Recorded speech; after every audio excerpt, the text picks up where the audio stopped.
Good morning, good morning, good morning. Hey, hey, y'all. I am here in beautiful, cloudy Jamaica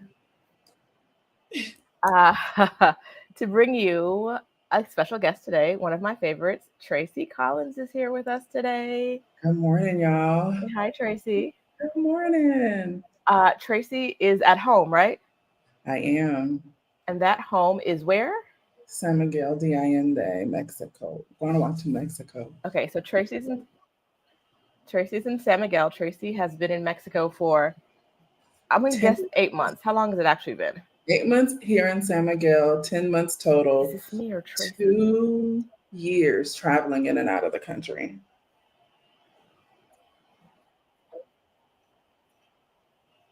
Okay. Okay. All right, y'all. If my internet gets bad, let me know. Tracie went away for a minute. I think that only happened for me and not for you guys. So we'll see what happens while we're doing this. Um, I haven't seen any comments. Y'all, someone write something in the comments so I know whether I need to actually move locations. I see All right. comments. I just saw a comment from Simi. All right. Okay. All right. I hadn't seen one in a while, so I was like, I don't know what's going on. Y'all, okay, so we're here to talk to Tracie about what it's like to be Black and a lesbian. I don't know if this is corny, but I'm gonna say living out loud in Mexico. Yeah, Was that a little corny? Well, I mean, that's fine.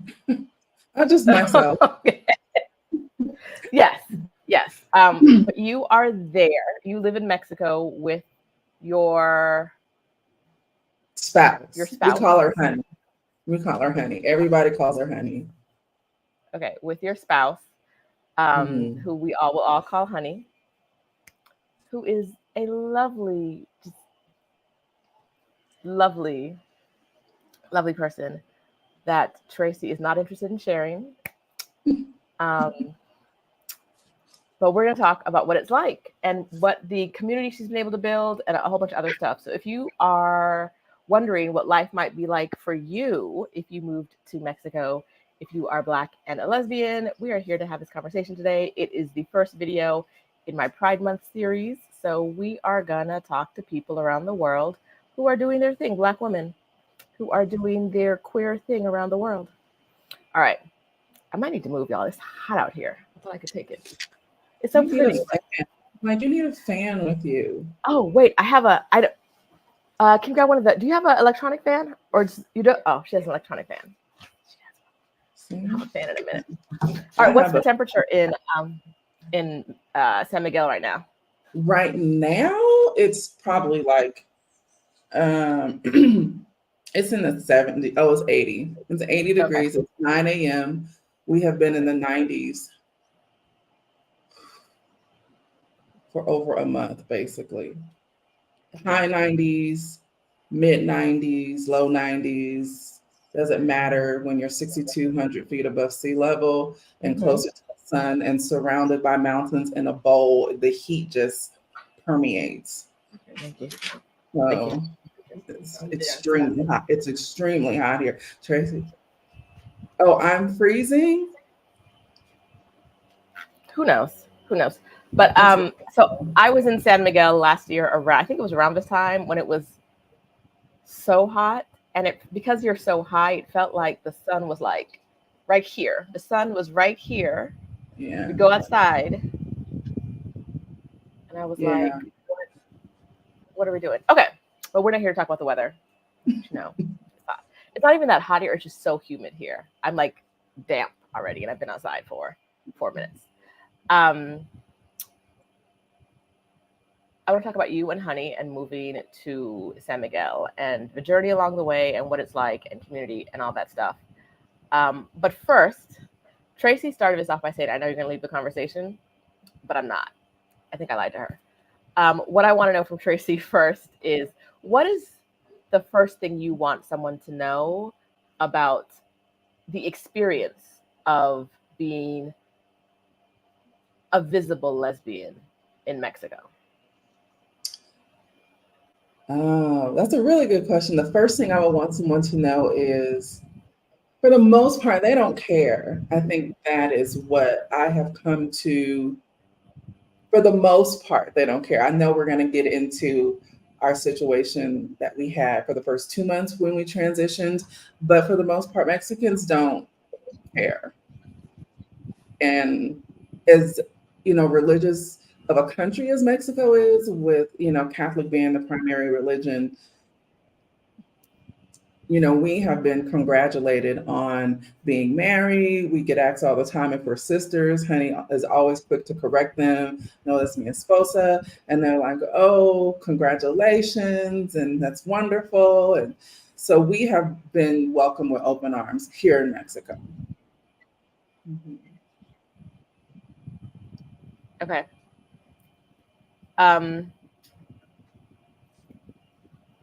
Have you been welcomed with open arms, even when you've traveled, or only in the places that you live? Does that make sense? I know you've lived in kind of places that have maybe have more foreigners than some of the smaller places. So do you feel like you're welcomed in, not the foreigner heavy cities that you're in? Here in Mexico? Yeah. In Mexico. So we've been in our scouting trips, we did a total of 9 places in the country. And the only place that we got funny looks, it was kind of interesting, was Puebla City. But it wasn't, and it's only because too, Puebla Puebla City has the most cathedrals, I think, in the country. And it's very, very religious. So let me turn my fan down. And it's very religious, but they were just trying to figure out if we were Cuban or not. So, which is kind of common in Mexico until they hear us speak in an American accent. But as far as where we lived and all the places that we scouted, everything has been fine. However, when we were in Guadalajara on a scouting trip and we checked into our Airbnb person asked us if oh my God, Rashida just dropped off. Is it me and y'all? Okay, so I'll just keep telling the story. So the Airbnb person asked if we were, because there was just one room, one bed. And she says, well, do you guys need another bed? And she was an older lady, an older Mexican lady. And Honey was like, no, honey, she doesn't get defensive, but she gets, protective. And she's like, no, it's just us. And she said, okay. And that's how it went. But at the end of our stay in Guadalajara, and we were in Guadalajara, I think, for 2 weeks, 14 days, I think we were in Guadalajara. She gave us hugs goodbye. She was our abuelita. So that was our experience as far as being questioned. We received most discrimination in ways you wouldn't imagine in Mexico City. So that is where we received most of our discrimination from. Okay. But not how you would think. All right. So Tracie, I got kicked out. Yes. I don't know if you guys. I continued the conversation. You could see that I was okay. Yeah, I answered the question. I thought you would. But fill me in on what I missed. In Guadalajara, when the Airbnb host asked if we needed an additional bed, and Honey was like, no, she doesn't get defensive, she just gets protective, and she was like, no. And so she was the lady was a bit taken aback. She was an older Mexican woman, and but outside of that, she was hugging us and gifting us coffee, and which was really good. If you haven't been to Guadalajara, go. You will eat yourself sick. Okay. All right. That's good to know. Yeah. I did mention just a little bit. Of course, I didn't go into detail the discrimination that we received in Mexico City in our transition, but it's not in the ways that people would think it would.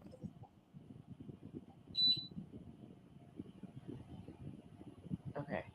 I'm having an internet problem. So I hear like every half a word you say.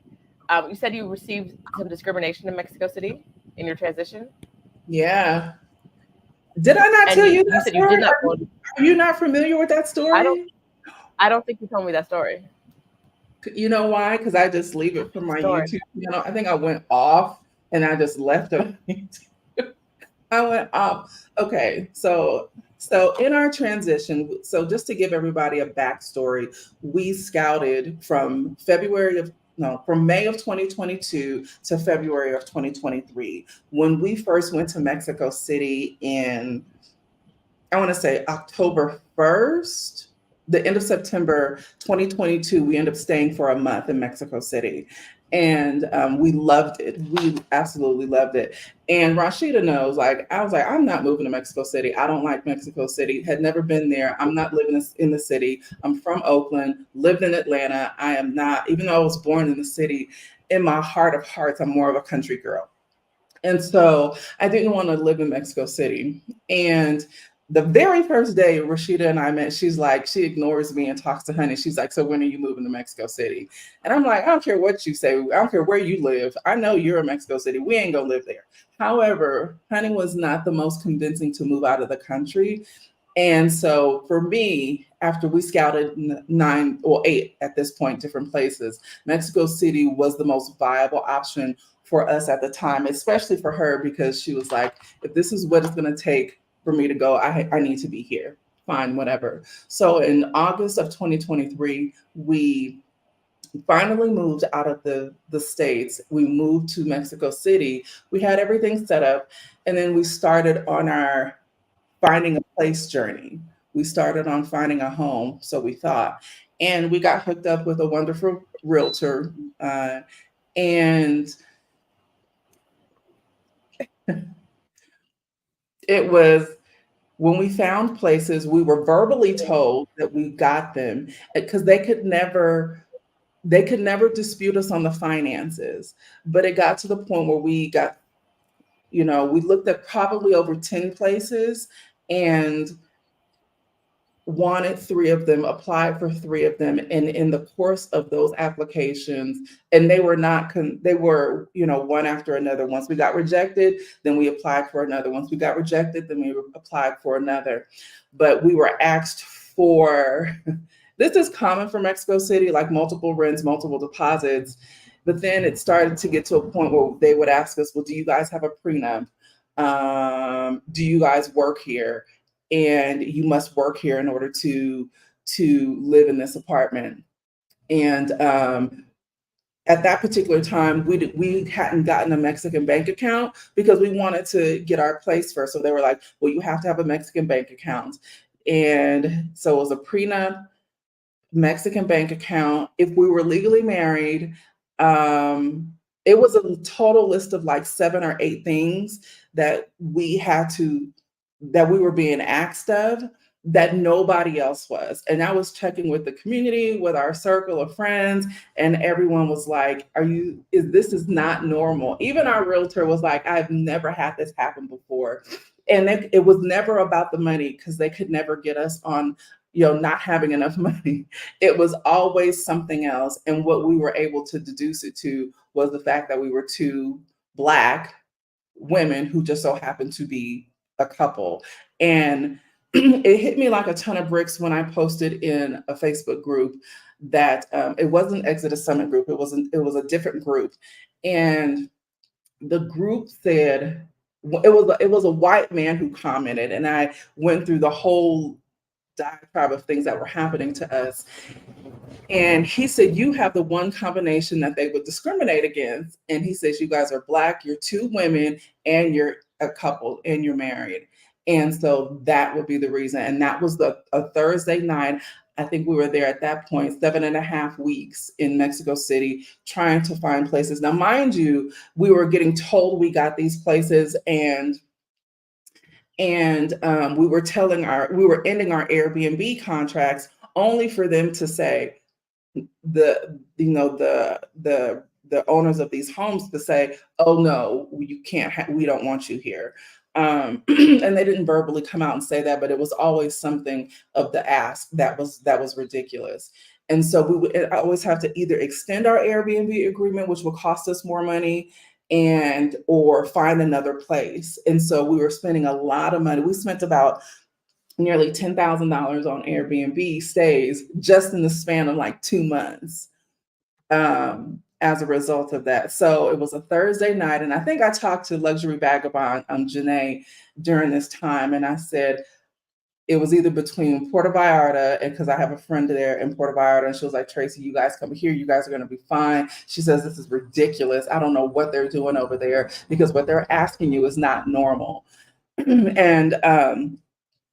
And so, or San Miguel de Allende, and we had been to Puerto Vallarta before, and the hurricane was coming at that particular time in Puerto Vallarta, and we would have had to get back on a plane with 9 different suitcases, our dog and our daughter, and it would have been too much, or go to San Miguel de Allende, which was nothing but a 3.5-hour ride.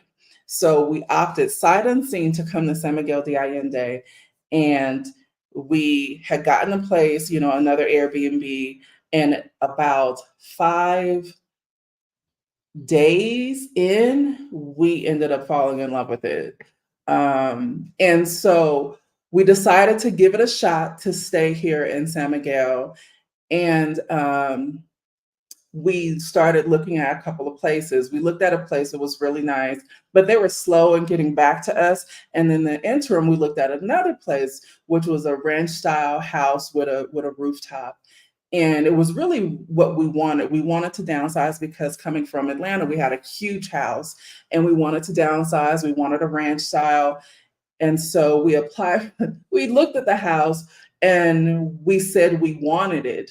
And so they were like, okay, so we gave the deposit, and they were like, okay, well, come sign the lease on the following Monday, which was October 28th.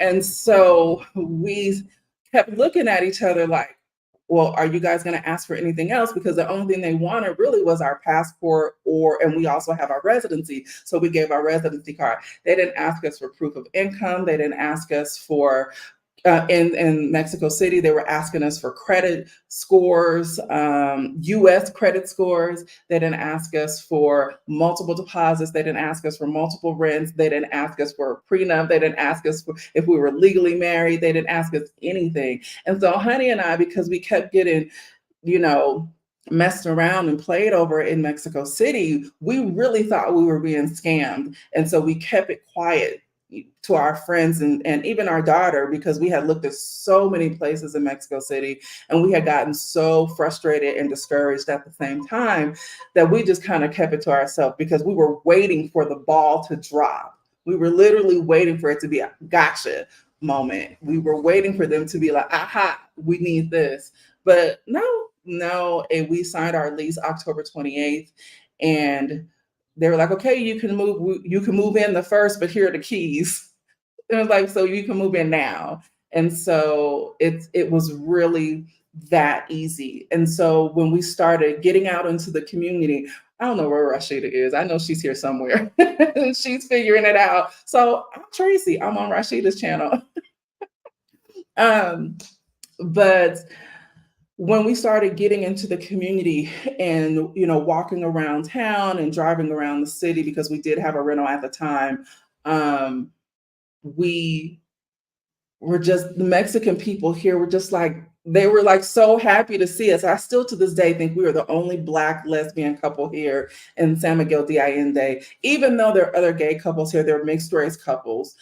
And so, and in the Black community here in San Miguel is the biggest community that I've seen in Mexico. And we've been to, in our scouting trips, Merida, we've been to obviously Mexico City. And Mexico City is big, but a community that consistently comes together, knows each other. Everybody knows pretty much the other's name. Where else? Guadalajara, Puerto Vallarta, Puebla. We've been to Quintana Roo, which is Cancun, Playa del Carmen, Tulum. So we've been to a lot of different places, and San Miguel was the most every place was welcoming, but San Miguel just like gave us the biggest hug, and it still continues to affirm that this is the right decision and place for us. Do I know of those seated? No, I don't know the landlords. That's a really good question. I can't click. I don't have access to click on comments because, right? Oh, thank you. Rashida, you really gonna let me do this by myself? Okay. No, we don't know their names and where, let's see. No, they were all Mexican landlords. They were all Mexican, which was another surprise to us. Yeah, credit scores, the same credit scores. There seems to be a growing Black community. It's not growing. The San Miguel has the largest Black community that I have ever seen. And I think, too, is because all of them are not visible on social media, but they have these meetups, monthly meetups, quarterly meetups, and, with a couple of different groups. And when you see them come together, it's like, where are y'all hiding? However, I will say a lot of them are retired women and or married couples. I also see a lot of married couples here in San Miguel. And out of all of the places that I mentioned, with the exception of probably Mexico City, they're all transient places. And San Miguel is a place where people come and stay.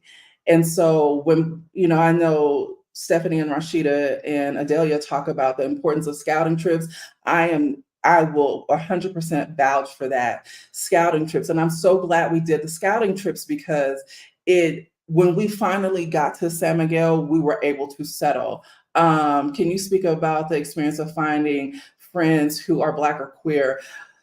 Well, we have Dee who followed us once we met in Puerto Vallarta, and she's Black Girls Invest too. But we don't intentionally, however, so we have a now friend who lives part-time here in San Miguel, and then also lives in Berkeley, California, and her wife is white. Her wife is white, but they saw us in the grocery store, and Alex is Black and queer, and she's from the Bay like me, so we know folks in common. And when I tell you, she ran us down in the grocery store when she saw us, two Black women, a couple. It's obvious when you see Honey and I together that we're a couple.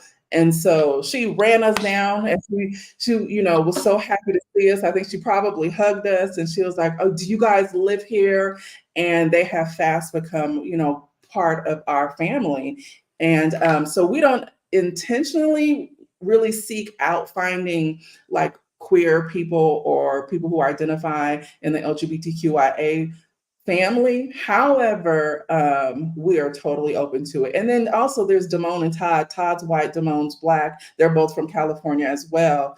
And again, they've become a part of our family here in San Miguel. But I will say this too, like, I'm very fortunate that in my scouting trips, I was able to maintain relationship with people throughout multiple parts of the country. And all Black women, even when we were going back and forth to the States in our scouting trips, the majority of people that we maintained communication with were all in Mexico. Good morning, good morning. No, so San Miguel. When I tell y'all don't sleep on San Miguel, no, we can't hear you. I got you. Okay, can you hear me now? Hear you now. I hope that was good. I hope I did. I'm not used to your audience. You did amazing. You did amazing. It was great. It was great. It was great. Everyone, I could hear you. I could see you. The phone. We switched to the phone. Is there an LGBTQIA celebration there this month? That part I don't know. This is our first month, Pride Month here in the country itself, and we were actually hoping to go to Mexico City this month or next month, but with what's going on right now, we're kind of waiting. And also, you guys, today is the election for Mexico. So we're going to have a new president soon. Yeah. Are other accepting or welcoming of queer community? Absolutely. Absolutely. Even in the Exodus community. And that's why I don't understand why there's over like 15,000 members. I know Stephanie now I'm gonna say something, and Rashida, but there's over 15,000 members in the Exodus Summit community. And when I first met Stephanie and Rashida in Cancun, it was like, hey. So I think if people were more open and out loud, even in the Exodus Summit community, you will see no matter which country that you go to, and starting with the Exodus Summit in the community, people just love you and accept you. And that's what, if it honestly, because I wasn't really active on Facebook, and it was the Exodus Summit community when I joined in, I think 2022, that kept me there. Mm, I can't move the cursor up and down. I can't see other questions. Can you hear me? I hear you. Okay. All right. Hi, friends. We're gonna make this work. All right. So yes, it's election day. Dun, dun, dun, dun, dun. It is. Have you seen any? So this is not a question I would have expected to ask you, but since we're talking about election day, I'll ask you. Have you seen any laws or proposed policies or attitudes of any politicians, you don't have to name them, of any politicians or of the government that cause you concern as a lesbian woman living in Mexico? No. If anything, I believe that just being an informed traveler or a person who's, immigrating into another country, it's essential that you pay attention to, sorry, car. It's essential that you pay attention to the geopolitics, and with the United States reversing women's rights, reversing LGBTQIA rights, it was imperative to me to find a place that, number one, I felt at home and that embraced me as a Black woman, and that I didn't have to fight just for basic human rights between healthcare, being Black, safety, LGBTQIA rights, all these things. And Mexico continued to come up, and it still does. I haven't seen anything. Okay. I want to go back real quick to Mexico City rentals, and I want to say something that I'm saying to validate what you said and not dismiss what you said. I didn't hear everything you said, but I got the gist of it. But renting in Mexico City is getting significantly harder. And what people are seeing is that the landlords are asking for things they know they can't provide. And we believe it's in order to not rent to foreigners. And I think in your case, they found extra things, right? So they created extra hoops that they might not ask like single individuals for, right? Because it wouldn't be relevant. They found extra hoops for you to jump through in order to make it more difficult. And we don't exactly know why this is happening right now, but it's been probably the last year. Renting things in Mexico City renting apartments is a terrible, terrible situation. It's unfortunate that it happened to you. And yeah, I don't know. The local landlords are. I mean, it really was disheartening. I think I was very discouraged. And which was interesting because when Honey made up her mind, I made an executive decision. It wasn't even like we had talked about going somewhere else, but she was asleep I'll never forget that Thursday night. Like, she was asleep and I was just, doing some digging. I made that other Facebook post in that Facebook group, and I literally made an executive decision. Like, we're getting out of here. We're leaving. I don't care what you think. I don't know where we're going, but I'm done with this. Because we have, wasted time. And now you have to remember, I'm from Oakland and then moved to Atlanta. She has lived in Atlanta for the majority of her adult life, and so 30 years for her. So we come from a place of like, we are the majority of like Black and gay. And so to come to a foreign country now, leaving the United States and decluttering and detangling yourself from the United States in your transition is stressful enough within itself. In our case, it seemed like everything was heightened because once we put our home on the market, it's sold in 5 days, all cash. It was a quick close. We had to declutter even faster than what we thought. We ended up having to rent Airbnbs there because there were a couple of things that needed to be wrapped up. And then to come into an equally hard situation was not a soft landing at all for us. We didn't have a soft landing. And it was because of that reason in Mexico City. So Yeah. we were exhausted. I saw our daughter becoming depressed and just being in her room, and and that was Honey was becoming depressed. There's only so many street tacos that can make you feel good, and I love street tacos. You know, I could only do so much, and so we made that decision, or I made that decision on a Thursday night. Sunday morning we were headed to San Miguel. Okay. Now, how did Mexico become the place for you guys? It became the place for me. We did our honeymoon in Costa Rica in Puerto Viejo, and I love Costa Rica. I think Costa Rica is beautiful. The infrastructure isn't what Mexico is, but they're just almost just as welcoming, not as friendly as Mexicans, but if you engaged with them, they're friendly. Mexico became the place because of the people. Mexico became the place for me because I love this country, and being Black and from the United States, I never felt an allegiance to this country. I mean, to that country. And when we were in Merida for the Independencia Day. I know I'm not saying that right, in 2022, and to see Mexican people so proudly declare how much they love their nation, their country, it was overwhelming, because to me, I'm thinking I don't have that experience with where I'm from. All I know is we were stolen and brought here. That's all I know. And, even from an epigenetic standpoint, it's like it's embedded in our DNA. So I don't have the same allegiance. So to witness that, but also to experience being a foreigner in a place, and to still, even despite what we experienced in Mexico City, trying to rent, be embraced with open arms, no matter that we're Black, no matter that we're women, no matter that we are a Black lesbian couple, is such a breath of fresh air. Okay. So you considered Costa Rica, you considered Mexico. Were there any other places around the world that you thought might be a good fit for you guys? No, because to me it was really important. I love Latin America. I can't wait to explore Latin America, to explore more of it. But I didn't want to be in a country where it was predominantly white.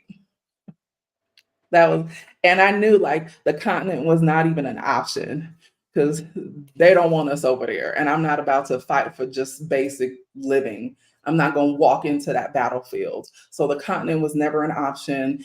Even the Caribbean is never an option for us. How we travel and the level of safety that we have to consider, and cultural norms that we have to take into account, are very different if I'm traveling by myself, because Honey is not feminine presenting. She leans more to the masculine presenting side. And so I can go anywhere, but I have to be concerned about like our safety as a couple and her safety individually. And so it was Latin America or Europe, and I can't wait to travel through Europe and explore Europe. But for living, I wanted to be with Black or brown people. Okay. All right. That makes sense. And good food. And good food. And good food. And good food. And good food. So there were, besides the safety concerns and the acceptance, what were some other things you considered when moving abroad? Women's rights. I'm a womanist through and through. I am, everything that I stand on, my work history, the company that I built and sold, it's centered around women's rights. And to see the healthcare disparities that happen against Black women in the United States just because of our skin color, and the prejudice and the racism that's still indoctrinated into the psyche of the teachings, and I can't. So it was healthcare. It was healthcare. How are we treated? The accessibility and the affordability. That was also, of course, safety. But to me, I look at safety not just from a standpoint of like my physical safety. Of course, that's important, but like how financially safe are we when it comes to we're not being overly price gouged in the United States? I think we all know that experience. Healthcare safety. I'm looking at like my emotional and my mental safety and wellness to my new place that we are migrating to. It was a broader lens of safety, but healthcare, and then also food safety. It got to the point in the United States to where I hated to go grocery shopping because not only the prices were so high, but we're paying for death to me. I'm literally paying you to poison me. And so I still don't like going grocery shopping, but I'll go to a Mercado because I love Mercados. But going to big box grocery stores, I'm like paying you to poison me. Mhm. So not only are you price gouging, but now I'm putting something in my mouth that I know that you guys are intentionally trying to harm me. So it was a series of like safety concerns for me. Okay. That's really helpful. Okay. I feel like I'm still like halfway back. M2B says, is your daughter school age? Our daughter was 19 at the time. She's now 20. So no, she wasn't school age. How are you? How are the educators? Yeah, attitudes towards you and honey. Yeah, she's 19. There was another question I wanted to, I don't know if you addressed it while I was in and out, but are other expats accepting and welcoming of the queer community? Absolutely. Absolutely. One of the things that blew us away when we first went to Mexico City was we would see like these young Mexican lesbians necking in the park in Juarez. It was like, and I were like, are we old or are we just how are we taken aback by nobody else is paying attention? Or in the park across the street from Reforma, La Reforma, like in that area, guys just kissing and sitting on each other's laps. So we were taken aback. And so, yeah, that was part of the reason that drew us to Mexico City, but that didn't apply to us. And part of that goes back to, as you know, there's a lot of communal living, a lot of multi-generational housing. Yeah. And so in the park, you will see grandma and grandpa on it. They are on it. Everything short of something coming out and going in is happening in the park. Young people, old people, children, not like children, but like, like everybody is in the park touching something, right? And I think part of it is that like, when that's what like, and there's nothing wrong with that, of course, but like if that's the level of PDA that you're used to minding your own business, right? Like you don't want anybody sitting there staring at you, right? So you mind your business, they mind their business, and we all go our separate way. And so I think that's a really joyous way to adapt to a situation that the multi-generational housing situation that isn't always convenient, right? Yeah, Adelia explained that to us. Like she's like the love hotels. I was like, there's love hotels. There are love hotels. In Mexico City. If you feel like it's your time in your life to check out a sex swing or chair or anything, any love hotel on the corner has got some kind of equipment that you can use. Yes. Yeah. Because you can't do it at home. You're not going to attach that to your ceiling at home. So what? I would attach that. Well, I would have you would, but the typical Mexican cannot because the multi-generational. True. Yes. True. Yes. But also in that rental, you probably shouldn't attach stuff to the ceiling. I'm just saying, I don't know. When I tell you, and that's another thing. Let me say, how you live it. Our landlord, when I tell you, we have the best landlord ever. She don't hassle us for, even though we pay our rent on time. It's like, lady, do you want your rent money? Like, hello, we're here. And she's like, okay, I'll get it. Like, we have the absolute best landlord. If we have any issues, it's addressed immediately. It's they really want us to buy this house, but we don't want to make that level of commitment. Yeah. Okay. Yeah. I find that in Mexico, it's very common that the tenants are responsible for fixing any issues. So unless like the ceiling is collapsing, me and my landlord, we don't talk. And it's not Yeah. like there's beef. Like I pay her, and we're not like we're something else to talk about, right? Like there's no anything. I had a problem with the building I live in, and I copied her, and she was like, "Absolutely not! Y'all not gonna do this. Get it to get like to the administration staff."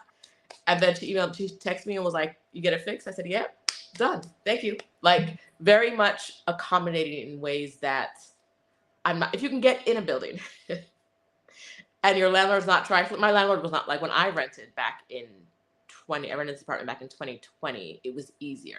Things have gotten significantly harder. Adele explained that her experience, I think she might have been 3 years between one apartment and the next, and even in that 3 years, things changed a lot. Yeah, I saw that too. Mm-hmm. But yeah, she didn't ask for anything. She was like I think the agent asked for bank statements, and I made the agent promise she wasn't going to show it to the landlord, like show her the exact bank statements, and she was like, "I won't." I don't know, but I believe that. But like other than that, it was like, "Can you pay the deposit? Okay, you're in." Yeah. But yeah, that's it's if you have a good landlord.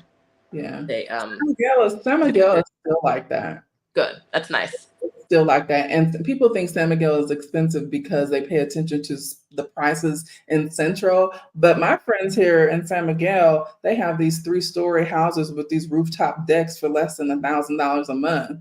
So they pay less than we do. Granted, they live outside. We all live outside of Central, but it's still also like, 10, 15-minute walking distance into Central for us. And I think a lot of the conversation that we hear now about Mexico is expensive is either people comparing it to what it historically was, or what they historically believed it was, right? Mm-hmm. So like, if you've heard all your life that it's so cheap to live in Mexico, and then you come and it's $1,200 for a 2-bedroom, it's like, wait, that's not. Wait a minute, like, I thought I could get like a condo on the beach for like $400. What's happening now? No. Yeah, I think that's also the reason why getting in Facebook groups that is specific to the areas that you want to see and really putting yourself out there. Because when I first attended the meetup in Cancun, I know nobody but Honey. You know what I mean? We showed up. And even when we moved here to San Miguel, there was a meetup the following Sunday. We moved here October 15th of last year, and then there was the end of the month meetup that Michelle puts on the following Sunday. So we attended that. And when I tell you, San Miguel is getting younger. It's more about the younger demographic. When I mean, like, 50 and under. And there are people who are here with small children who have like done well with their children, transitioned with their children. And it like they embraced us with open arms. So now there are families. So if anything happens, we have not only community support, but we have that family level of support. So do you feel like building community in San Miguel? Oh my God. Sorry, I have to. No worries. Sorry. Do you feel like it can be easy for anyone who moves there? Absolutely. I met a young mom yesterday at an event here. She had 2 boys, one who was 11 or no 12, and the other one who looked to be about maybe 9, 10 years old. She had just landed yesterday afternoon. She came to the event and I introduced myself. Elton introduced himself, and then I took her around. We got the boys, to where they can start playing with the kids their age. And I took her around to meet everybody, so much so that I ended up leaving without telling her goodbye because she was talking to everybody else. But it's that kind of community. We don't want people to come here and feel like they don't have community in San Miguel, because we've all been that person at some point. So if we can get you introduced and acclimated as soon as possible, then you will see that San Miguel is amazing. It's dry right now because, we're not getting a lot of rain, but outside it's dry and hot. But I think Mexico is hot right now. But outside of that, is when we're talking about situating your life, is a whole different process from vacationing and scouting. When you're talking about acclimating your day to day, I'm very biased with Mexico, period. So very biased in favor of Mexico? Is that what you In mean? favor of Mexico. Okay. So for your, let me back it up a second. What would Honey's main complaint about living in San Miguel de Allende be? Her right now the heat for sure. I think that would be like a Mexico thing though. But the heat. So in San Miguel, specifically, the homes aren't built with air conditioning in them, unlike places like Cancun, Merida, Puerto Vallarta, places like that. But outside of the heat, I think access to goods has been, but she's already figured a way out how to deal with that. And she's been back to the States 3 times since we've been here. I had to go back once and she came with me, and then she went back 2 other times. So the airport is, initially we wanted a place with a major airport, which was another reason that drew us to Mexico City. But the heat and access to goods, because Costco is in Querétaro, but she's figured out how to order from Costco and get it in 2 days. Walmart, there's a Bodega Aurora, which is down the street, which is kind of like a Walmart, like it's the Mexican Walmart. Maybe the cobblestone streets. So if you have any like physical disability that could be prohibiting from you like walking comfortably, that the cobblestone streets definitely probably would be something that she would say. How's her foot? That, like, she's living her best life. Like she says, I'm like, from what I know. Okay. Yeah. And as someone who's more masculine, as a woman who's more masculine presenting, she hasn't had any issues. None. I wish she would get on camera. I swear. Listen, I didn't even invite her. Like, I was like, I know, I don't want to get my feelings hurt when she tells me no. So she will tell you. She tells me no all the time. Because she gives such a different perspective on things. But being a masculine presenting woman, no, absolutely not. Absolutely, they treat us. They're not paying attention, or they're so welcoming and loving. It's one of the two. Okay. One of the easiest parts of acclimating to Mexico for me was that, as opposed to a minority of Americans, I don't know, as opposed to a lot of other people, Mexicans are very good at minding their own business. If I ain't in it, I ain't in it. I ain't see it. I don't know what happens. I don't know what's going on. Like, you know how you might go somewhere in America and you see someone staring at you? If you catch someone staring at you in Mexico, they immediately turn up like, nope. And then there's like actual like shame. Like, yeah, they're not going to look back. They're like, nope, I got my look in. I'm done. Yeah. Looking this way now, right? Yeah. And so it's really, when I stayed in Mexico City in an apartment, I had gone to I moved into a new neighborhood, and I was like it was San Maria la Ribera, which is more popular now. When I was there, I was pretty much the only obvious foreigner in the space, and I was visiting for like 2 weeks. So it wasn't that long, but I'd gone to the eye doctor the day I moved there, and I had to get like injections in the eye, and I had my eye taped shut with a big piece of cotton over my eye, and like tape going across my face. And so I'm looking a little crazy, right? I'm looking a little crazy. I'm walking through the streets, and you could see people like, what is happening? But it was a very quick, like, what? Oh, no. Like, stare, and then, nope. It is not a staring culture here. Nope, it is not. It is not. It's very much like, I'm going to see you and then pretend I didn't see you, and we're not going to talk about it. Mm-hmm. So that is. And if they engage with you, it's like when white people engage with us, we've received the most discrimination against white folks here in San Miguel. Yes, child. Yeah. Oh no. Let me tell you. I remember walking down the street with my mom once, and there was a black woman with a white man, and he walked. We're passing each other, and he looks at us. He says, "Oh, we don't see a lot of you here." And yeah, that's happened to me before from a white woman here. I was Yeah. like, I looked at the black woman he was with, like, do you need help? Like, what are you a Right. hostage? Like, what is happening? Twice. Why are you with a man that speaks to black women like this? What's going on? Right. But I think in a lot of communities like San Miguel that white Americans and Canadians have moved into for a long time, there's a lot of, not everyone, but a lot of people who've lived there for a while have the attitude of, this is our town. They do. What are you doing here? They treat the Mexicans that way. Yes. My very first time in San Miguel, I went on a graffiti tour, and when I showed up and it was a older white woman leading the tour, I was like, Yeah, I heard about her. oh, Yeah. this was literally like 7 years ago, so I wouldn't even didn't even think about her doing it again. Anyway, I took her tour. I didn't know who was leading it, and she said the most colonizer type stuff to us. Once she said, "Oh, this place over here is a pizza place. It's really good. It used to be just like a Mexican restaurant, but I'm so glad it changed." And I was like, "You're in Mexico, glad the Mexican restaurant is gone for a pizza place?" Like.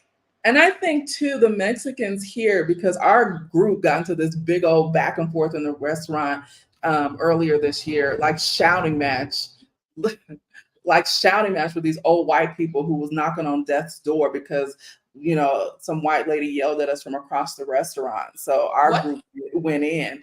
But what's happening is in the Mexican we were in an Italian restaurant, but it's all, you know, Mexican staff in there. And they didn't bother us. They're like, yeah, this is what we do. This is normal because, you know, Mexican people are lively people as well. So they understood. They weren't bothered by us. And so once the shouting match ended, I think Mexican people, native Mexicans, they lean more to us because we come to their defense too. We say stuff because we're used to dealing with colonizers in America. So we know what to expect and how to deal with it. And when here we can say what we need to say. Mexican people are so polite, they don't come from that. So they know that their Black cousins are now in town and we got their back. And I think there's some kind of silent allegiance that we come together. And when I tell you on my TikTok, I get all the time, we would rather have you here than them. That is one common thread. I mean, there could be maybe some discriminatory things here or there, not many. But when I tell you the Mexican people are like, you are welcome to the carne asada. Welcome home. I get that as well. Okay. That's nice. That's nice. Now, the lady in the restaurant yelled at you because y'all were loud? Is that what was going on? Yeah, she was knocking on death's door. She literally banged on the table. We can't hear.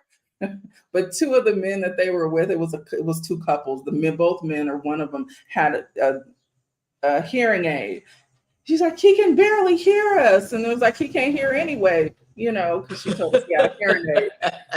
It was a mess. It went back and forth, and so I'm surprised that we didn't. One of our group members, Alan, she caught it on camera, but we didn't catch the full thing on camera. Yeah. I think basically we check the white people here.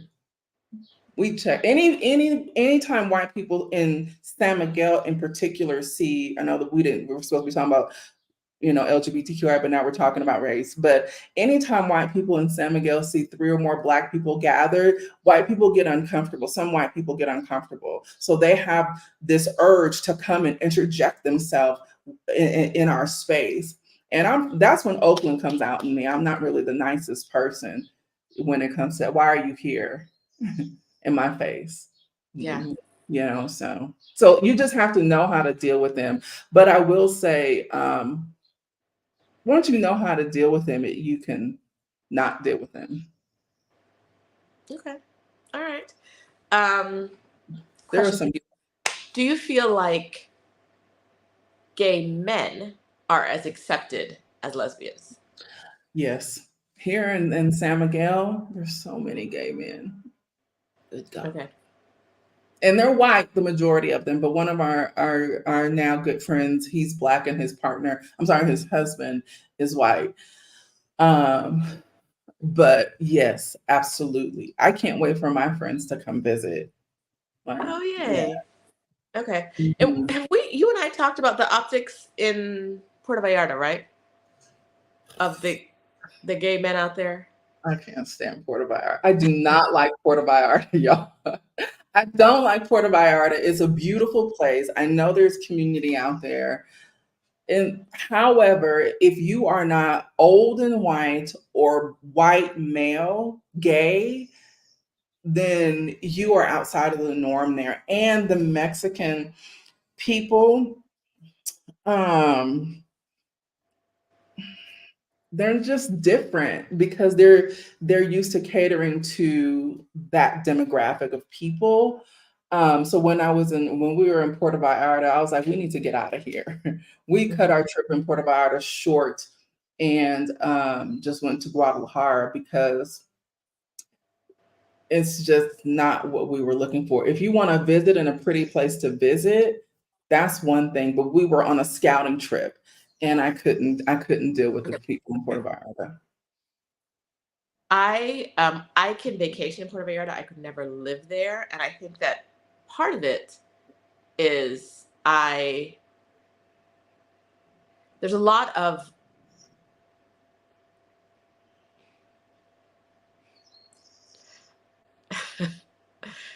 this is me not minding my own business, but the town is known for having a lot of like gay appeal, and Mhm. um for anyone who's never been there before is unfamiliar with it, a lot of like gayness in the Mhm. town. And I'm not gay, so I was not looking for that. But like, like let me see what's going on. Let me not mind my own business. And I went with a lesbian to the romantic zone, which is where all the gayness is. Not all of it. You know what? This is a Mhm. very shorthanded explanation. And when I got there, I was like, oh, they mean old white men. Like that's what gay means in this town. Yeah. It's old white men. It's not just old white men. It's old white men with very young brown men. And I'm Yeah. not saying like underage, but Yeah. distinct age, like a 30-year age gap is Yep. what I'm looking at. And I'm like, oh, So when they I say don't. Puerto Vallarta is gay friendly, if you are not in that demographic, it ain't Mm, your kind of friendly. It's not. mm. Yeah, between like what looked like taking advantage of an economic disparity, right? And just the white maleness of all of it, I was like, this is not, no, this is Yeah, not, it's not. it's not, it's like, but like, all I heard about Puerto Vallarta, it's so welcoming, it's so open, it's so welcoming, it's so open. And when I went to the area, I was like, It's not. They looked at us literally like every we bar were beside each bar was another bar full of old white men hugged up on a young brown man. And I so was like, disgusting. They looked at us like we were an anomaly. Like, what are you doing here? mm, mm. So like, yes, I love that there is a place for everyone. But if you Mhm. are not a white man, Puerto Vallarta main, and there may be a communities pockets that I'm not privy to, right? I know lesbians who live there. But if you are not part of that majority, you it's not may not be the place for you. Or like if your partner is another ethnicity, like you can be black, but your partner is white and you're a lesbian. Like that may be a different story too. Mhm. But if we two black women and we're gonna have to live way yonder. Yeah, I mean, I'm just like, yeah, I could. I think Puerto Vallarta is beautiful, but which was interesting that I was considering even going back there in the midst of what we were experiencing in CDMX. Um, but I'm so glad that I mean, not that I want it to be hit by a hurricane, but I'm so glad we didn't go that direction and just came to San Miguel. good. Mhm. Good, good. Um, what other cities, based on your knowledge of them, what other cities in Mexico would you recommend to Black women on the spectrum of? I would say Guadalajara. Okay. I would definitely recommend Guadalajara. Let me see. Oh my, I love Quintana Roo. Give me Playa del Carmen any day. I love Playa. Playa has a good vibe, but it's very transient. So if you're looking to just go for a little bit, there's community out there. There's a major airport, which is Cancun, an hour away. You can hit the beach. You can go to Tulum. You can, go to Merida. Not to live in. I would not do. No to Merida. Playa, Guadalajara. Even if you're a single Black female who is, in the family of letters, I would say Mexico City. But if you are an out visible couple who is with another Black woman or woman of color, I would not recommend Mexico City. But Mexico City has a lot that it's dealing with from an economic standpoint and a water crisis. So, outside of San Miguel in Mexico. Where else? So I would say Guadalajara, Playa. Yeah. Guadalajara is very LGBTQIA friendly. We just didn't like Guadalajara it's not walkable for us. We didn't want to have to rely on a car. It's very spread out. And we didn't realize that until we got there. But Guadalajara is beautiful.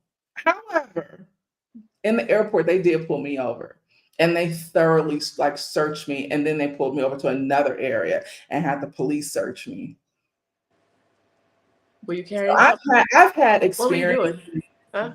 They were searching right. They were searching for stuff, and the police, when they finally brought me to that section, they were like, "Why did you even bring her here?" But it took about 45 minutes for them to be like, "Yeah, you can't get on the plane. Yeah, we have to go through your thing." And so I'm mentioning this because when we landed in Puerto Vallarta, I was asked then, "Do you have weed on you?" Now the white people are walking by. I'm like, "No, I don't even smoke weed." I'm like, "No."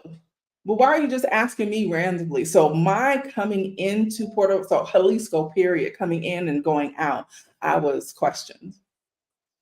Okay.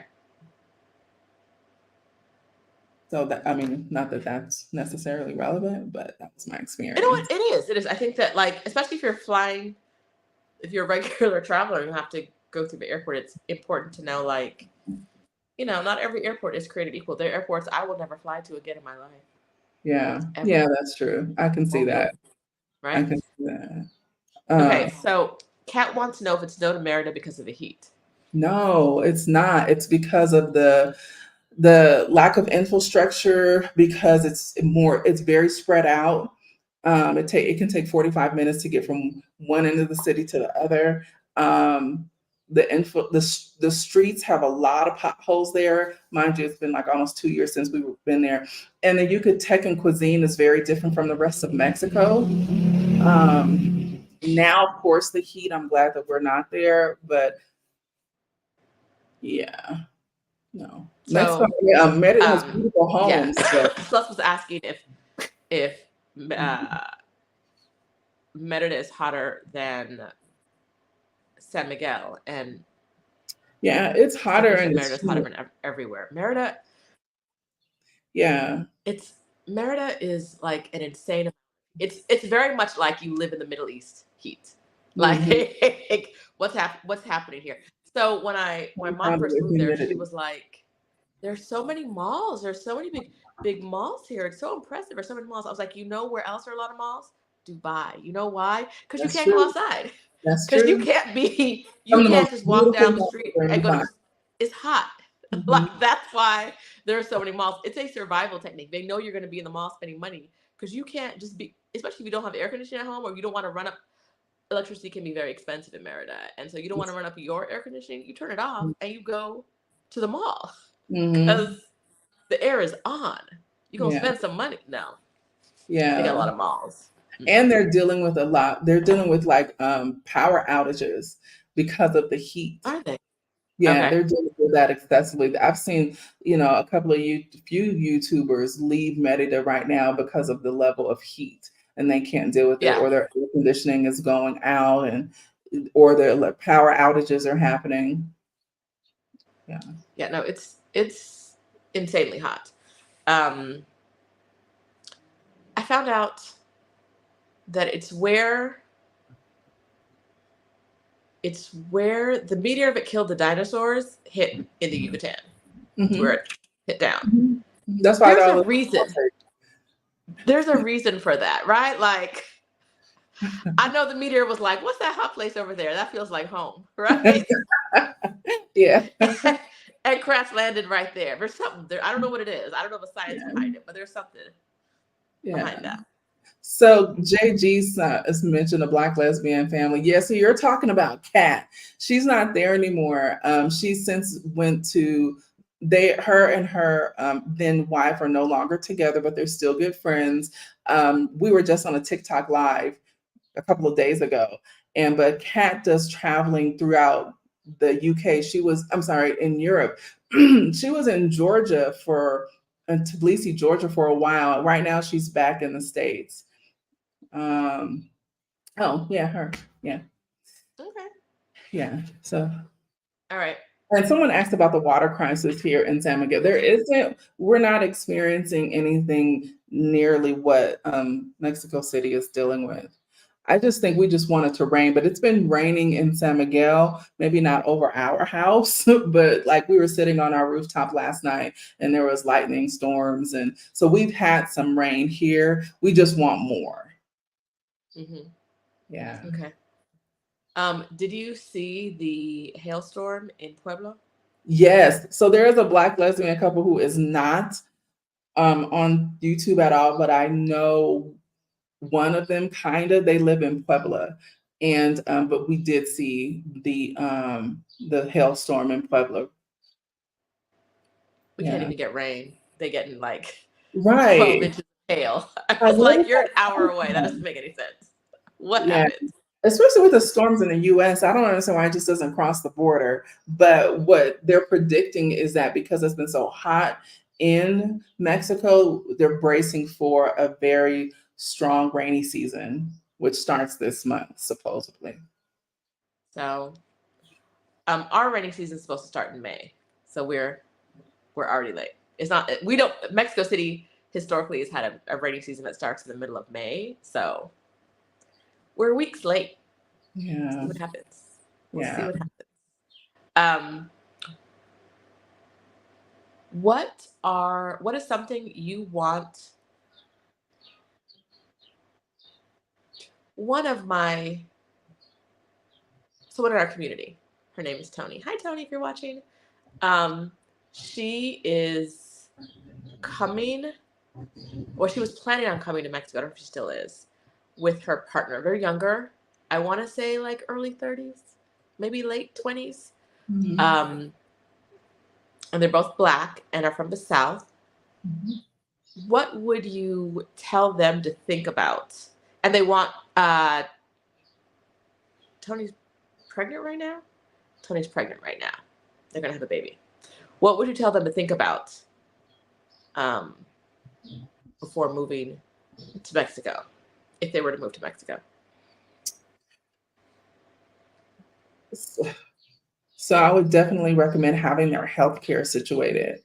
Like, what does that healthcare look like for them? That would be, because healthcare is a whole different conversation and process in Mexico than it is, in the United States. So if it's with a midwife or if it's with, in the hospital, in a private hospital, so making sure that they have a plan, a fiscal plan for that. Outside of that, and moving to another country, or moving here specifically to Mexico, I would say finding a place that has a good school system for, their children or their child, be forward thinking with that. Also getting into, the vaccination requirements for school. That's not something that I have to deal with, but that's a consideration, especially if you're entering another country.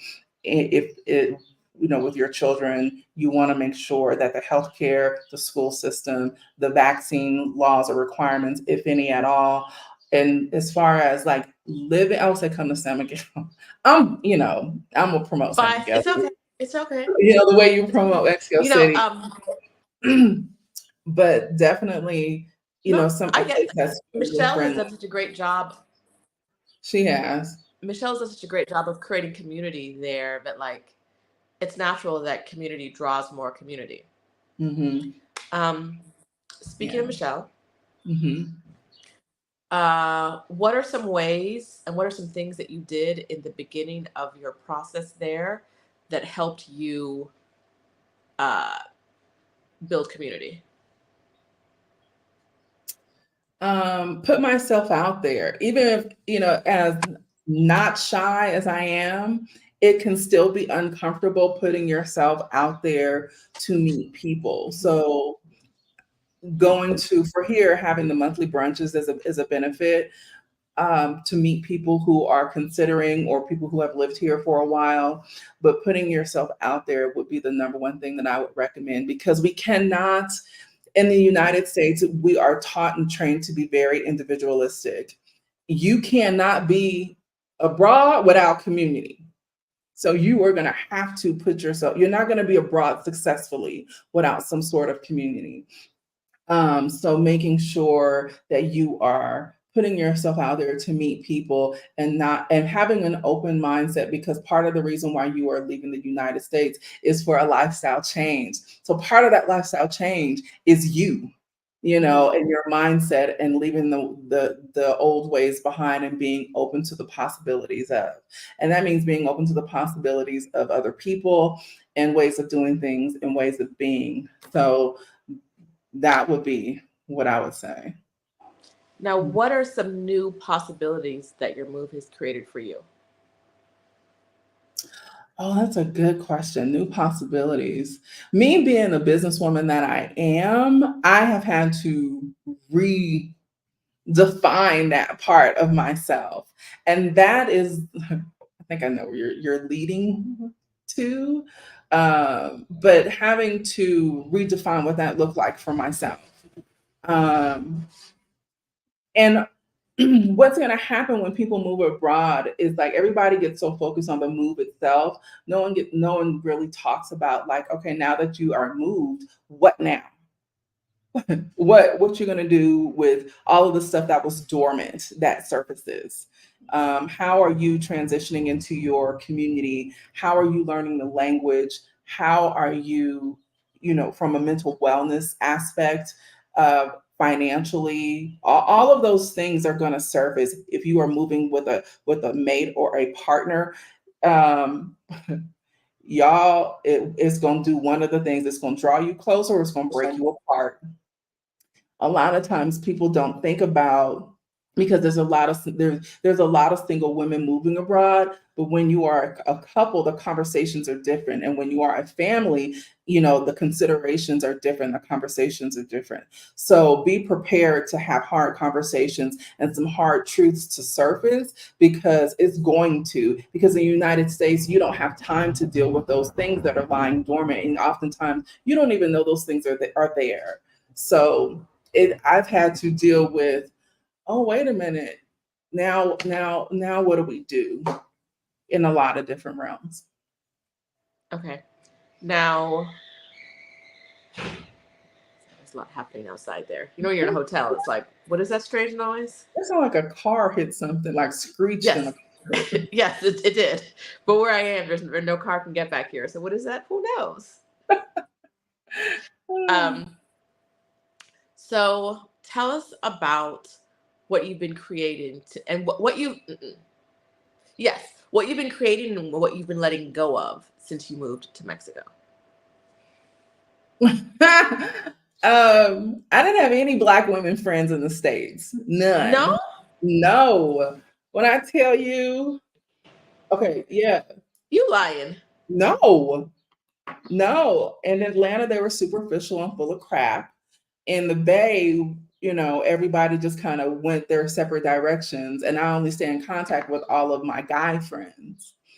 So no, I didn't have any Black women friends until I left the United. Actually, I didn't have any Black women friends until I joined Exodus Summit Community. And that's the honest to God truth. And so when we started counting, I met you, Stephanie, and, just other people throughout Mexico and people who I've stayed in contact with. Now, I have Black women who are actually my sisters here in San Miguel. I forgot the question. What was the question? Basically, what did you create and what did you let go of? Okay, so that was what was created, was everything that I had prayed for, I have now. Like, I prayed to be out of the United States. I prayed to be living in Mexico and thriving. I prayed for Black women friends, like community, but Black women friends where I feel like I'm going to lunch or we're gonna go somewhere. I'll be back. Like, I wanted that kind of level of, girl, what you doing? You want to go do, and I now have that. And the people who I've aligned myself with, we are in the process of creating 2 conferences. No, they're out there. One of them is thoroughly out there, which is the Redefining Life Abroad conference. And Michelle kind of said it, but I'm gonna go ahead and say it. So now in November 1st through the 3rd, it's the Move to Mexico conference. And it's a panel of Black and brown people that I'm so excited about. It's 3 days. And it's just before the election. And it's specific about how to move to Mexico with immigration attorneys and healthcare and, the history of Mexico. And it's extremely comprehensive. So I'm excited about that part. So I've been fortunate now to, like, I don't do business with friends, and Dee is probably on here laughing at me somewhere, to now being open to the possibility of doing business with friends. And the reason why I think this Move to Mexico, that was Michelle's brainchild and baby that had been sitting on a shelf for several years.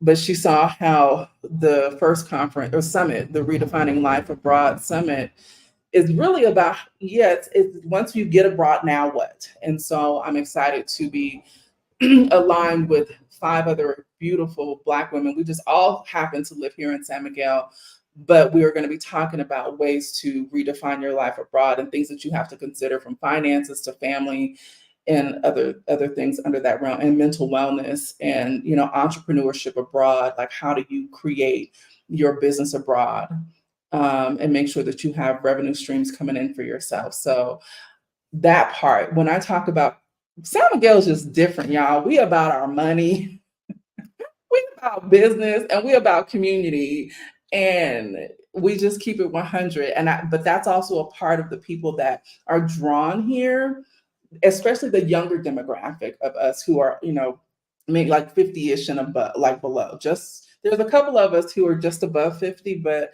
if you're about that hustle in a different way. And so I'm excited to be aligned with my community and with my sisters in this realm to help people make a good, smart transition. Okay. If you sent me the link before, How do I send it to you? I can email it to you really quick. Or just drop it in the private chat on the side. There you go. So that's the other one. There we go. All right. So I'm going to drop this link for you guys. And Rashida's gonna be a part of it. She didn't know I was gonna say that, but we've already had a preliminary conversation. She's like scratching her head, like, what? We just gonna figure it out how to make it work. She has an extremely heavy travel schedule. She's like, did I just throw her to the bus? I did, because we've had this conversation. Yeah. Just don't believe anything Tracie says now, apparently today. It's don't believe anything she says, because well, good morning, Joanna. All right, so you have the link to the Redefining Life Abroad Summit. If you want to get a ticket for that. Tell us more about who is speaking at the summit, specifically what they're talking about. What are you talking about at the summit? I will be talking about just your mental wellness abroad. And then also I will be touching on just marketing strategy from a business aspect and branding.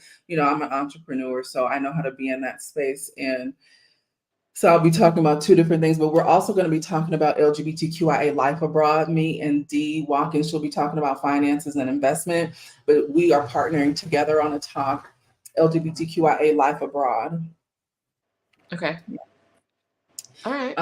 Somebody said, please give more dormant examples. My mission is to seek, be open, and venture into the unfamiliar. Chef B is to seek, be open, and venture into the unfamiliar. Mm-hmm. Examples of what specifically? Honestly, I would continue to say like just being open and not. I think in the United States, the Black women specifically, we have unfortunately been taught to suppress who we are, and it's a survival technique. We have to suppress who we are, and in the process of recreating your life abroad, it's that caterpillar into a butterfly, that metamorphosis that you have to allow yourself to go through. So I don't know what specific answers that Chef B is looking for, but part of the openness, we have to, travel safe. We have to be safe, and safety always has to be at the forefront. But it also is, like when we got asked the other day, are you guys sisters? And Honey's like, no, this is my wife, or me and Sposa. So it's just, stepping into owning that part of yourself out loud. And I'm finding when you do that here specifically, I can't speak to other places, but because I live here, when we do that, it's a warm reception that we get. It's not a level of discrimination. And that part has been a level of welcome surprise for us. Okay.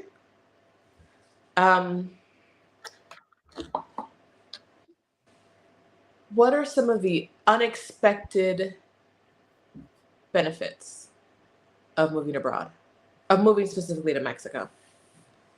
That you said unexpected. I almost said the food. That's to be expected. Mm-hmm. Unexpected benefits of moving abroad: the slower pace of life. And I think that you don't really realize, yes, that's something that you say you want, but when you start, your life slows down. And when you start really embracing the culture of where you are, here in San Miguel in particular, I think that was one of the reasons. So Honey loves Mexico City, and we still love Mexico City. We can't wait to go back and visit, but it's a lot of hustle and bustle. So when we came here to San Miguel, Honey was like, this was what I did not know I needed, meaning like the pace. So allowing yourself to breathe, slow down, take your time, not rush. And what it does is it changes your nervous system and it lowers your cortisol levels. And when we talk about not dealing with seclusion or depression or anxiety, we can go outside for a walk and just gaze and look up, like, SMA is beautiful, so we can look up, or we can go sit on our rooftop in the evening because it's hot and just watch a lightning storm. So I think when we talk about, we want our life to slow down, but actually having your life slow down and the ways that you're allowed to fill your time, so everything that you wanted to do as a child and explore, like if you wanted to paint, or if you wanted to create, or if you wanted to learn something new, you now have the time and space to do so. And doing it in a place for us where they say, come in, like they want to teach you, they want to show you their culture and way of living and being, not being rushed. We've been in restaurants for like 4 or 5 hours. And they're like, y'all leaving already? So it's that kind of slowdown that you're able to get to know yourself on a different level and be new. And that's the reason why you want to move abroad. Anyway. Okay. Yeah. What are the unexpected hardships?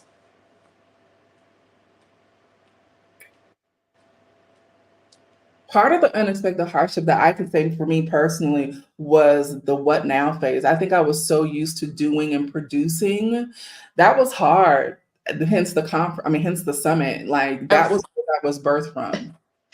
I was gonna say, have you let it go if you've created 2 summits in under a year? Well, No, it's No One's a Summit. That was like, kind of my baby in a sense, but I'm very much co-creator with Uh-huh. my other ladies. And the other one was Michelle's. Uh-huh. So you can put that on her and I'm Uh-huh. coming in. Okay. But it's different when you're not doing it alone, and I was doing it alone and I had a lot of weight on my shoulders. So what I didn't anticipate was was the what now phase. And I think people need to be more, I think if we prepare not only for the move, but how are we going to acclimate our life now? And it takes time, but giving yourself grace in that time. And I think as Black women, we have put so much pressure on ourselves because so much pressure has been put upon us. So now that pressure is you're no longer in a pressure cooker. Is now we're having to learn ourselves anew, but giving yourself grace in that period. And I had to learn to okay, trust in the universe that is going to guide me. I know what my gifts and talents are, but being open to more or being open to something different. And there's a feeling of uncertainty that you're going to experience. That's what threw me off because there was so much of a pattern of this is what you need to do in the United States. This is what you have to do. This is the box you have to check. This is what you have to accomplish. This is how much money you have to make. You don't have that. You can live here in San Miguel and in the many parts of Mexico. You can live comfortably for $3,000 or less, between $2,500 to $3,000, and you can live well. So when you don't have that pressure on you anymore, it's like, oh God, now I have to deal with me. So, making sure that you have systems or being open to different systems in place that can support you and people and community. Mm-hmm. Okay, I want to switch gears for a bit. You're not dating, right? I'm assuming. I'm dating my spouse. Okay. This Listen, would come from her, y'all. ain't Like, no, if you ain't guys no were reason to raise your voice. I'm it going somewhere is with this like cousins question. who have known each other for a while. I'm going somewhere with this question. Watch Where yourself. you Watch your tone. where you going? She did. No, I'm kidding. No, where I was going with the question is: have you observed Black LGBTQIA women dating in Mexico in a way that you could speak a little bit to the experience?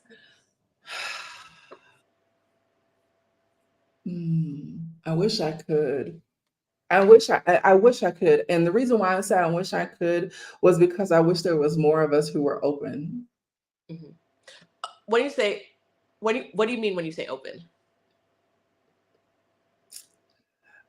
Like, first of all, I know pretty much for almost for a fact, and San Miguel, Honey and I, and Dee, but Dee is in the States right now. But as far as like a living couple, we are the only one that's single and abroad and LGBTQIA and dating. When I tell you, I just think people were, if they would, I don't want to say walk in their truth, but I think if people were more open about the possibilities of dating outside of what society would say is that they should be dating, I would be able to speak to it more. Yeah. Okay. So you're just not you don't know if Black lesbians are struggling dating in Mexico because you're not seeing Black lesbians date. That part. Okay. All right. Somebody who, if you are a Black woman, however you identify, not a man, right? Not a man. And you are dating abroad. Mexico's good, but you know where else is good too? I think you can hit up anybody in all of Latin America and also Europe. Let me know who is dating. Where are the Black lesbians finding love? And it doesn't have to be with other Black women. It can be with anybody. Where are y'all out here finding love? Hit me up in the comments. Let me know. And not like I had one experience, but like everybody in town is getting it on. What town is that? Let me know. I want to know. I'm nosy. I don't mean like with each other. I do mean like at least with someone, but not like a big orgy. I didn't mean like a big town orgy. That's not what I'm talking about. What? No. That's not what I said. Bring Honey on. Child, I just heard her up. Literally, she just got up. I just heard her come out of. I think I heard her outside. Okay. I'm in, our office area. The people want to know. They're in the comments. They want to know. They want to know where Honey is. Good luck, Lord. Don't upset No. Honey. They want to know about the dating. They want to know about the dating. Yeah. Nobody ever sees Honey. Honey's like, if I hadn't met Honey for real, I'm not sure I'd believe Honey existed. But that's what we've been told that. We've been told that. Yeah, we've been told that. Okay. Oh, thank you, Awakening Dream. Yeah, Jan Wigg says she wants info on the dating scene. Listen, but I'm married. But you know what? Honestly, too, I think I'm gonna say, get you a Mexican woman. Get you a Mexican woman, child. You be married to their family. You be dating that whole family with good food. Food is a love language. That's why I keep bringing it up. JG said she's going to volunteer her information. I got some women when I was in CDMX, Mexico City last year. I just be minding my own business, though. It's not that hard to find women. I was in the streets. Jay stays in the streets. And you were down here no, you weren't here for Pride last year, right? You were here for Pride before? Or was it Pride when you were here last year? I don't remember. Yeah, we were laughing at us. I don't remember. Listen, well, she needs to come to San Miguel.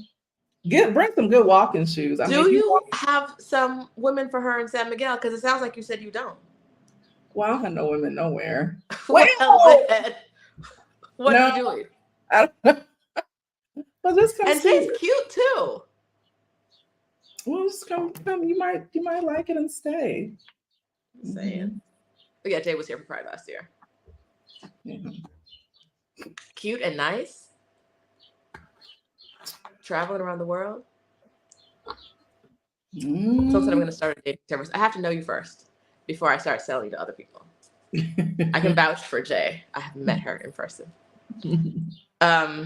That's Honey's name, y'all. Oh, is it? Did I know that? I might have known that. I think I knew that. I always call her Honey. Everybody calls her Honey, but that's her name, Jay. Yeah. It's quite in Mexico, lady friendly. I believe it is. Jay comes back repeatedly. We want to go, but it's like the water crisis is kind of. I'm waiting for you to get back home and give us an update. You need to do a part 2 to that video that you done has nearly 30,000 views on.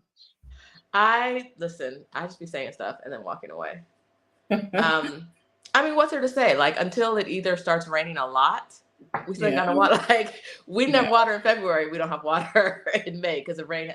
It's hotter than usual with less rain than usual. So nothing's changed. They got you a new job, matchmaking. Listen, for the right price, I will sell all of you. You heard me. If there's labor involved, there's money involved. Unfortunately. Right. But yeah. All right. So we need someone who's dating. Not that your married experience is less significant. I think there's a lot you can share. But almost every time I have a guest, someone wants to know about their dating experience. And yeah, it's just but you know what? Who is good? I'm surprised Kat isn't the one who was mentioned earlier who lived in Merida. She's dated abroad or dated. Mm-hmm. I don't know if she's in the Exodus community at all, but I mean, first shout out to the Exodus community. Okay. Yeah. So if you don't find one, I can maybe tap her and see if she can speak to that because she's, well traveled. We need some women who've been dating abroad to share the information. Where are the ladies and where should you avoid? Mm-hmm. Okay, the classy hacker is dating, but also an introvert. Listen, it's a struggle. It's a struggle. Where will the lesbians find love? Where? Maybe creating an international Black lesbian dating site or lesbian BIPOC dating site. That sounds like a great project for you when your 2 events are over for a year. We're both like, not me. Good Woo. Sounds like work.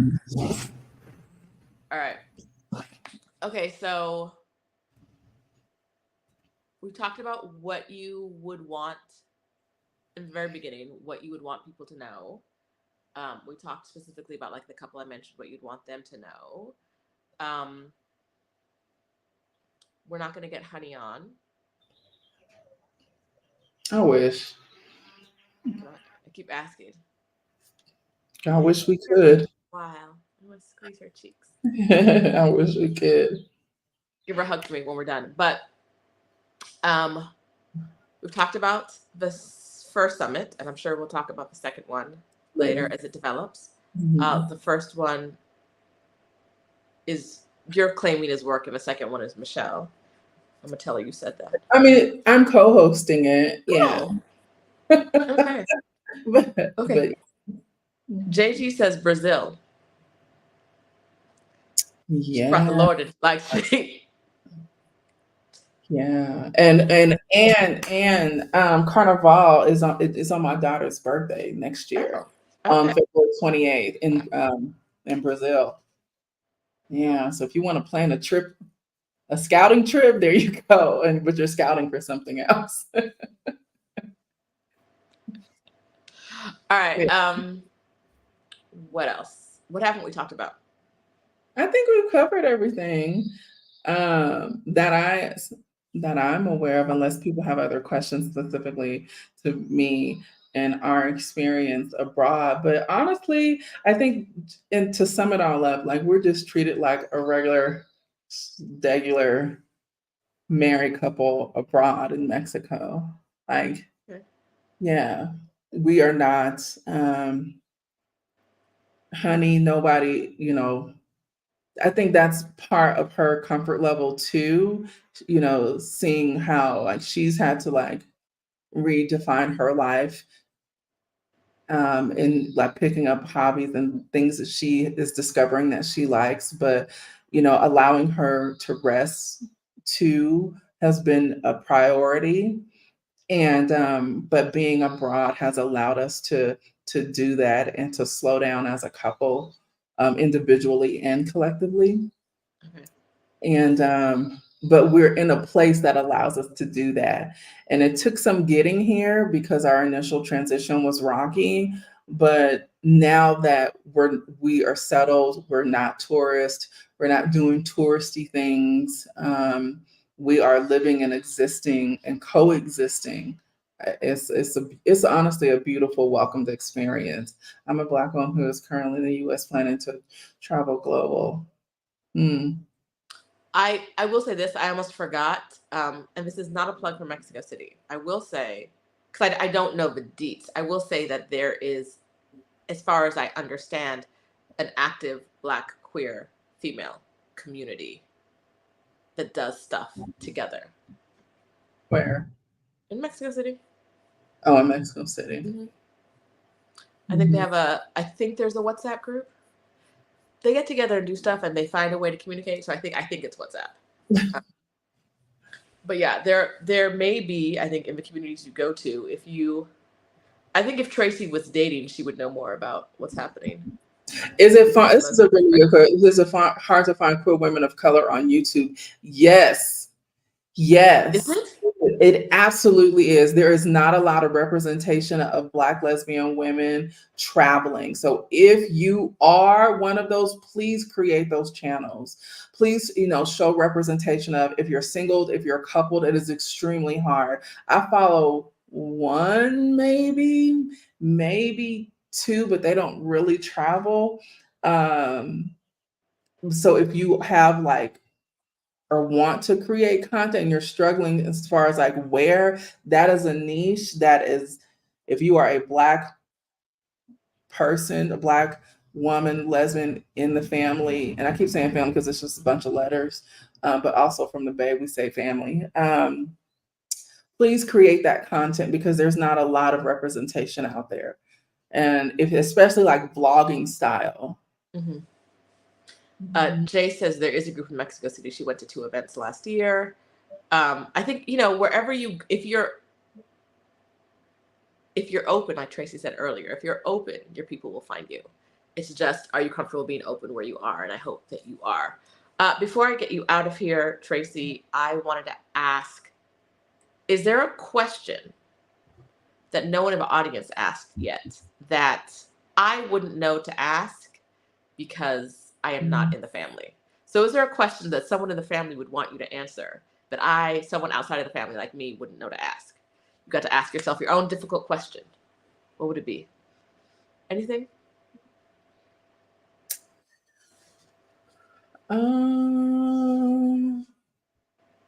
No, well, I think it's not necessarily a difficult question. It's just more about like the human connection, if that Okay. makes sense. I think we're so used to categorizing because one of the questions you asked me in preparation for today is like, how do you identify? And I'm like, well, I guess you can just say like Black lesbian, but sometimes people identify as queer, but it's really about the human aspect of it. It's like, I'm just Tracie. You know what I mean? And honey is just honey. We just so happen to be a married couple. And I think in order for people to digest information, it has to be compartmentalized. But when you are, especially for Black women, because in so many aspects of where we come from the United States, in particular, I can only speak to that because that's where I'm from. We are not treated as human. And so when we start to bring the human aspect of just your everyday life, because we don't lead with our sexuality, so when you meet me, like Honey says, you're a big pill. I'm the big pill. She's the small pill, right? She's easy to swallow. I'm not, I'm more not in your face, but I'm just a tell it like it is kind of girl, but leading with the human piece of it all, because we don't lead with our sexuality. But however, in celebration of Pride Month, we're going to talk about it. We'll talk about what it's like being in living your life out loud. I'm very unapologetic in my womanness, in my life, in my love. I'm very unapologetic. I'm very outspoken. But I think we need to just kind of bring that human aspect to what's been missing for us, to us. Okay. I will say that I asked you the question yesterday and you said lesbian, but when I was writing the thumbnail and the title for the video, I had such a hard time saying like Black lesbian. Like I wrote it and rewrote it and wrote it and rewrote it and struggled with it because I'm like that's not who Tracie is. Not that you're not a lesbian, but like you're so much more than that. But I also want people to know what they're walking into. Yeah, If it's no, not for you, absolutely. stay away, right? Like don't come up here with no bullshit. Yeah, and that's another thing. I was like, don't come over here. And I was actually kind of thinking about that. I was thinking about, is it noisy cat? It can be the closer you are to Central, but I mean, it's pretty. It doesn't get, I mean, it's Mexico, like everybody says. You kind of get used to it. But it is that, and we are so much more than that. And I think, and I love the fact that you had that struggle because you're able to see exactly what I'm talking about. But I did get kind of defensive too, not against you, but potential people coming in, and I was like, I hope folks don't, but people are still peopling, unfollow for this reason or not be in support of Exodus community because of it. Because Exodus community, honestly, or Exodus Summit, period, was one of the places, it was the catalyst for me. It was the catalyst for us. Like I had already wanted to live abroad. It wasn't until I saw y'all doing it sooner. I was like, oh, I could do this now. So it was the catalyst to put the pedal to the metal. And the fact that when we, met face to face in Cancun in 2022, it was like, oh, there's no discrimination here. We were just treated like people who just so happen to be married. So again, bringing that human aspect forward. Yeah, I think it's like your identity as like the identity blocks that we all have. Like it's hard to just grab a block and put it on a shelf and say this is who I am. These are like the 2 or 3 blocks that define me, right? Because there are a million blocks that define you, right? but it is really helpful in the sense that like it's how you find your people, right? Like there are people, I wrote lesbian in the thumbnail because there are people who don't, I didn't even think about how much content is online because I wasn't looking for it. But like there are people who are going to want to see your story because you're a lesbian, and that's enough, right? Like that one block is enough. And like I said, them other people. Do you know how much content would change if she would get on camera? I would do more vlogging about what it's like abroad and just the dynamics of us and, you know, being married to my best friend. And my content would totally change, but I have to speak in my wheelhouse, which is always business and wellness. And now my life in Mexico, but it would so change. This is why I'm saying I implore people just to show it if you can, you know. I don't know what Pride Month here is in San Miguel yet. There's no pride flags in San Miguel, now that I think about it. I haven't seen any, but we here, and they know we here, and they're like, okay, welcome home, and keep it pushing. Yeah. I wouldn't be surprised if there is one, but I also wouldn't be surprised if there isn't one, right? Because I feel like almost, and I haven't been there in a while, but I felt like when I was there, almost every celebration was religious, right? Or like a protest. It was religious or like protesting something. Yeah, and tomorrow there's going to be a parade because of the election today. So okay. I know, you know, they're preparing for that. So I think right now Mexico in general is focused on the election happening. Mm-hmm. Yeah. You know, especially, you know, it's Pride Month, but we'll see what happens. We'll see who our president is. Maybe later today, tomorrow, find out. Shenanigans. Mm-hmm. Mm-hmm. Tracie, thank you so much for being here with me as we kick off this month. I'm excited to see who else like you have upcoming and hearing their story. I just believe women should Black women. We need to tell our stories more. Mm-hmm. Yeah. Right. I am excited too. If you are interested in more of these stories, make sure you subscribe to the channel because I'm coming to you all month long. I will have Black women coming to share their stories of being in the family and abroad. All right.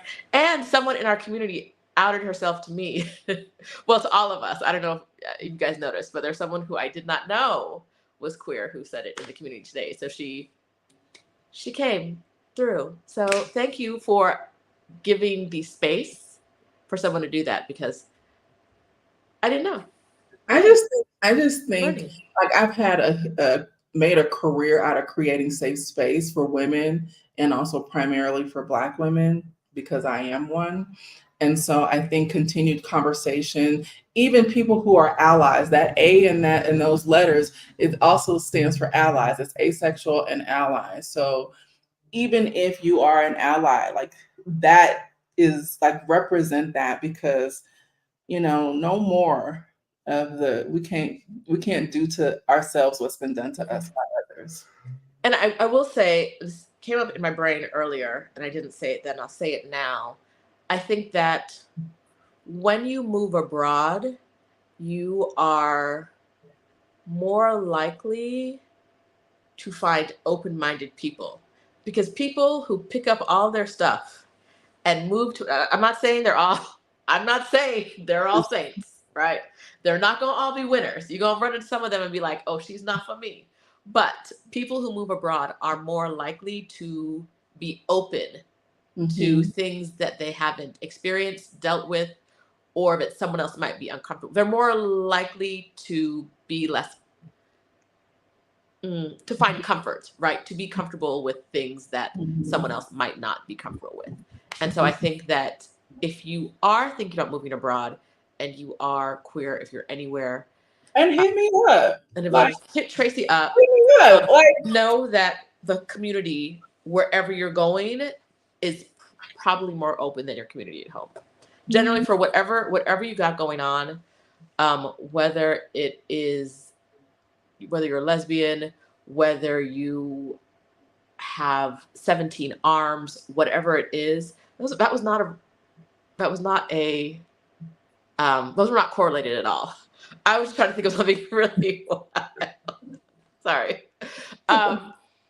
that they have, you'll find family, you'll find community in ways that might be easier than in the U.S.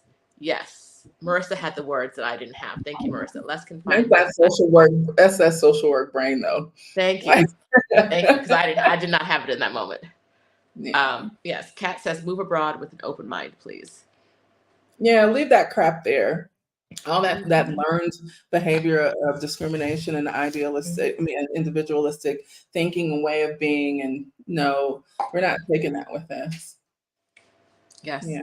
Ooh, Chef B sharing the content with our clients tomorrow, and Classy Hacker, such as an app to work on, possible YouTube channel, a new city where business people are located with family. Wow. She came out of here a winner. Thank you very much. Thank you guys for being here. Okay. Thank you guys for being here. Tracie, thank you so much. I would like you to hold on and not leave right now, but for the rest of you guys, I'm going to say goodbye. I'm trying to see if I can get Honey to come on camera to see me after we say goodbye to the rest of you. After we're no longer live, whether I get to see Honey's face, because it's been at least a year since I've seen her, and it's time. All right, y'all. All right. More in the series coming soon. I will talk to you guys. Bye-bye. Make sure you subscribe. Give it a thumbs up.